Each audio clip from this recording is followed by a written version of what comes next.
The North will forever be grateful if they vote for me. Welcome to the news and thank you for tuning in to listen. Obi vowed that his agricultural policies will bring complete transformation to the North. Obi said this while engaging the global community of obedient support groups on Zoom on Thursday, November 3rd, 2022.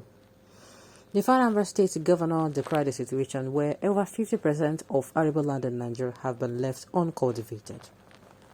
He said, Nigeria's greatest physical asset remains the vast uncultivated land, mostly located in the northern region of the country, and there is an urgent need to find a solution to that. Obi argued that no nation in the world today has such a large chunk of their fertile land uncultivated, promising that if given the opportunity to serve the country, Northerners will be very proud of the changes he is going to implement. Obi's word, and I quote, the biggest physical asset of Nigeria is the vast uncultivated land in Nigeria. If I'm given the opportunity to serve this country, the North will know that they have voted somebody that will forever remain grateful and proud of, because I am going to change the North. Those vast land Nigeria have today, over 50% of its fertile arable land uncultivated. No other nation can say a thing like that. Not one. So we need to cultivate it. We need to deal with it. I do not want to go into... So if they are telling you where I'm coming from, tell them you have somebody who is coming to change Nigeria. Okay, what's it called? P2B has said that, he's going to do something about the agriculture aspect. He's talking about what he's going to be doing to Nigeria. And this is what it is. You understand? He's supposed to... This is what our politicians should be doing this period. I mean, those who are interested in becoming the presidential... the presidents of Nigeria. They should come out and be telling Nigerians, this is what I'm going to do. This is how I'm going to do it, This is how I'm going to do it. This is the backup plan for this particular one. If it does not, if it does not work, this is it. Coming out to sell themselves. This is what it's supposed to do. Not coming out to go at each other's throats. Not coming out to hand, to talk down on some persons. So, nothing with that. So while you're moving from not one state to another, holding meetings with different northern organizations, back home your people are killing Northerners, boarding the trucks, sending them back home. At the same time, sir, your Igbo supporters called obedience are castigating the entire North and its people. And sir, I discovered that you and your party chairman are all from the southern part of the country, and both of you are Christians. So sir, I feel there is no equity as the whole Nigerian Muslims and the northern Christians are sidelined in the affairs of your party, and the same is expected when you win. So please, may I have your response on these issues. Well, about the fact that about all these issues you raised, I don't know, it will be, I wish this one go reach in desk, then Ingo come outside. But the aspect where you say Northerners are killing their people, burning their trucks, my God, I don't want to say it's a daily something. And it is not like they specifically came out and said Northerners should leave. It did not leave, that is going to happen. This is just like the other time where that particular young woman died. That young woman and her children died. It was also a mistake. They did not specifically track down and say, okay, they want the Northerners to leave. They did not track down. Unfortunately, this happened. The North cannot vote you because the North knows how you hate them. How do you mean how you hate them? Have you forgotten when you introduced identity card to the northern staying in your state? Kwangwasa told you that once introduced, that all the Igbo people staying in Kano will start wearing uniform for easy identification. Well, I don't think so.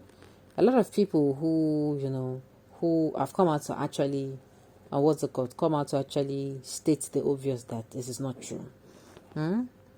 You'll agree with me that even the non should have identity card in order to differentiate them from those Islamic terrorists coming from that side of the country. It is time for us to know our own people from the North who are trying to mix up with other people. How I wish you were not a great, big and shameless liar. How did you treat the Northerners in Anambra? What about your senseless and uncivilized way of treating Governor El-Rufai when he visited your state for his party's election. Who cares about you? You're just dreaming with wishful nonsense. You're a neighbor president and not presidential candidate, my dear. Now, I want to ask, those who are coming out to only say that the Southeasterners, most especially P2B, is a neighbor president, what exactly did they mean? What exactly did they mean? Now, wow. Most of the things you people are asking, most of the questions you're asking, I will ask again. That is why I keep saying do some little research about your candidate. Even the one who will be a candidate, you have to ask, you have to find out, so that when things like this come on, but you're not just left alone. Okay. Northerners know that P2B is going to make the people happy. Job creation, ending insecurity, ending poverty, ending begging, and education, making education priority. All right. Obi can not be trusted. Okay, Obi can be trusted. Somebody saying keep your trust, Baba. Somebody saying you can die enslaved. You do not need you to take your country back from the old crews that have been enslaved us all this while, and the children are abroad enjoying our money. Boko Haram and Fulani bandit terrorists that are killing people in the north. Who are they? Who are they? Is it because of British Royal Niger Company called Zoo Republic of Nigeria? If not, what are we going to be doing with people that do not want development, progress, peace? Vice presidential candidate of APC Boko Haram commander was fined in his guest house. Those who are the terrorists.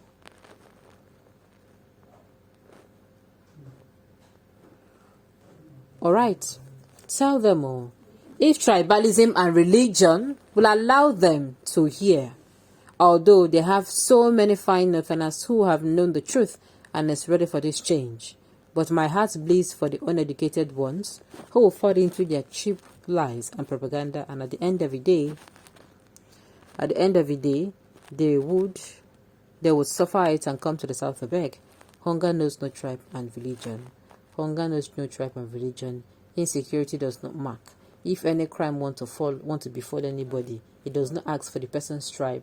It does not ask for the person's religion. Nigerians, make sure say we vote wisely. Okay. You are seeing agriculture, infrastructure, education, but others are seeing poverty and voters card. They will choose to vote those that will keep them poor because of tribal and religious reasons. Well, there's some part of the north that does not know better. Believe you me. There's a part of the north that does not know better. Those part of the north that have known better, that they have broken free, should help those who have not broken free to also break free, to see the things that others are saying and are going for, competent persons. Okay, on this note, we've come to the end of the news. We say thank you for tuning in to listen. Until I come your way next time, enjoy the rest of your day.